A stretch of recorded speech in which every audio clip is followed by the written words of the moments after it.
पिछले चैप्टर में आपने पढ़ा था कि भगवान शिव जी की मूर्ति को बचाते हुए अमरराज मूर्ति और वो पेड़ की डाल तालाब की ओर बढ़ते जा रहे थे, पर इसी वक्त गुस्से में आकर एक नकाबपोश ने अपना एनर्जी भरा हुआ हाथ अमर के पेट से आर पर कर दिया।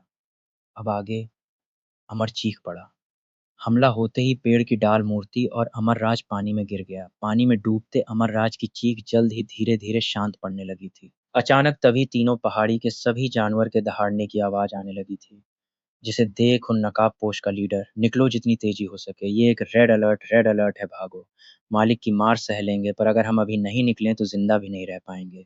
ये सुन सभी नकाबपोश वहां से जितनी तेजी से हो सके उतनी तेजी से जान बचाकर भाग निकले। लेकिन अमरराज अभी भी वहीं फंसा हुआ था। ज्यादा खून फैलने के कारण अब उसकी आंखें धीरे धीरे बंद होने लगी थीं।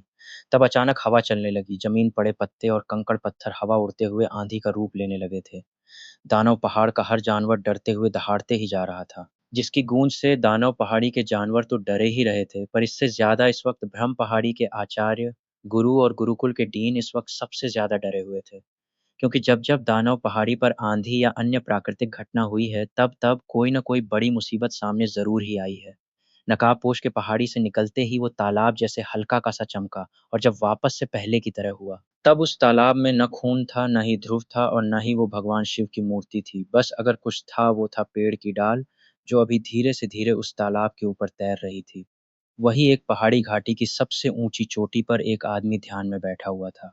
शरीर पर जो सफेद सी चादर डली हुई थी, उससे वो किसी भिखारी से कम नहीं लग रहा था, पर उसी आदमी के चेहरे का तेज उसे किसी देवता के समान दिखा रही थी। अचानक आसमान से किसी के गिरने के साथ उसकी आंखें आखिरकार खुल ही गई थी। आंखें खोलते ही वो आदमी बोला, कई सहस्त्र वर्षों बाद किसी ने फिर से यहाँ आने की जरूरत की है। कौन है वो? उनके गुस्से की चीख इतनी तेज थी, उस जगह पर भूकंप आने लगा, चट्टानें टूटने लगी, आसमान में दरारें आने लगी थी। तभी उस आदमी की नजर चट्टान के एक कोने से हल्का निकल रहे जूते पर जैसे गई, वैसे ही वो आदमी तेजी से चट्टान के पीछे बेहोश पड़े लड़के की ओर बढ़ने लगा था। जैसे ही उस आदमी की नजर भगवान शिव जी की मूर्ति पर पड़ी, वैसे ही उस आदमी के शरीर में भाव विभोर होने लगा। उसके अंदर का गुस्सा खुशी में बदल गया। वो आदमी आंखों के आंसू को अपने शरीर के अंदर की बेचैनी पहचानने की कोशिश करते हुए बोला, ये बेचैनी मेरे प्रभु से मिलने की है, या प्रभु से माफी मिलने की खुशी है? वो आदमी तेजी से जमीन पर रखी मूर्ति के सामने बैठते हुए तेज आवाज में बोला, हर हर हर महादेव। उसकी इस जयकार से वो पूरी छोटी सी दुनिया हिल गई थी।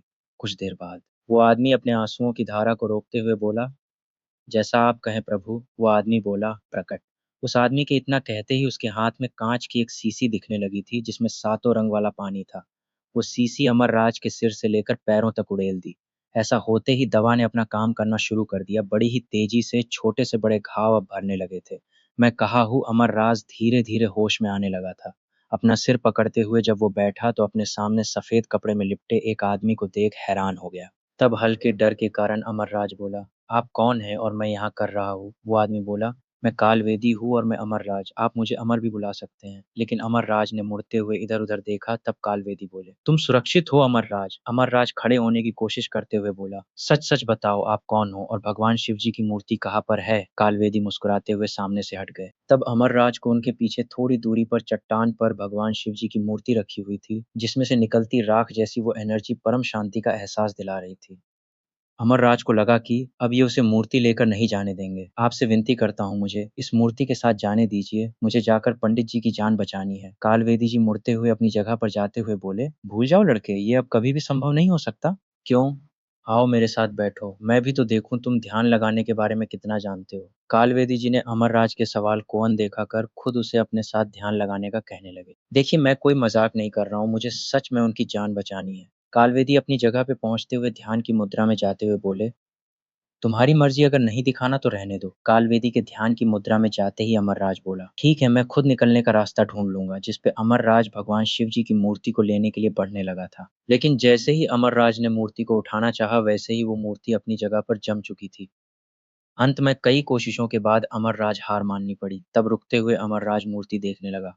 अमरराज समझ गया, ये सब इसी आदमी का किया धरा है, जो अपने आप को कालवेदी कह रहा है। तब अमरराज उस आदमी के पास जाकर बैठते हुए बोला, देखिए, मैं प्रभु की कसम खाकर कहता हूँ, मुझे प्लीज जाने दीजिए। मुझे मंदिर के पंडित जी जान भी बचानी है।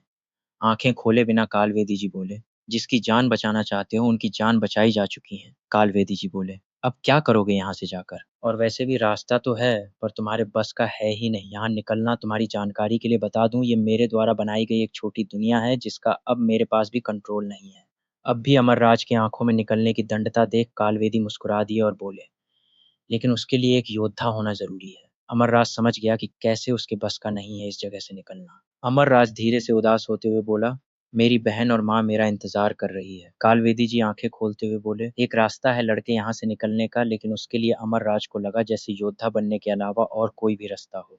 इसलिए अमरराज बोला, आप कहिए, मैं हर वो चीज़ करने के लिए तैयार हूँ जिससे मैं अपनी बहन और माँ के पास पहुँच सकूँ। कालवेदी जी बोले, तुम्हें उसके लिए भी योद्धा बनना है। अमरराज फिर से वही बात सुन बोला, आपकी जानकारी के लिए बता दूँ, मैं एक आम इंसान हूँ, मेरे अंदर वैसा कुछ भी नहीं है जो एक आम इंसान को योद्धा बनाता हो। तब गुस्सा होते हुए कालवेदी जी बोले, क्या एक मशीन कहने पर तुम अपना विश्वास खो दोगे? क्या भूल गए तुम्हारे? वो सपने-सपने एक बार पैदा होते हैं लड़के, और वो होते हैं तो उन्हें पूरा करने का दम भी होना चाहिए। अमरराज बोला, लेकिन मेरे पास कोई रास्ता नहीं है। कालवेदी जी बोले, तो बताओ, क्या तुम मेरे बताए रास्ते पर चलना चाहोगे? अमरराज उनकी बात का मतलब समझते ही उनके सामने बैठते हुए बोला, आपसे विनती है, मुझे उस रास्ते पर चलना सिखाइए और इस जगह से निकलना भी सिखाइए। अगर तुम्हारी भाषा मैं कहूँ तो अब वक्त आ गया है ज़ीरो से हीरो बनने का।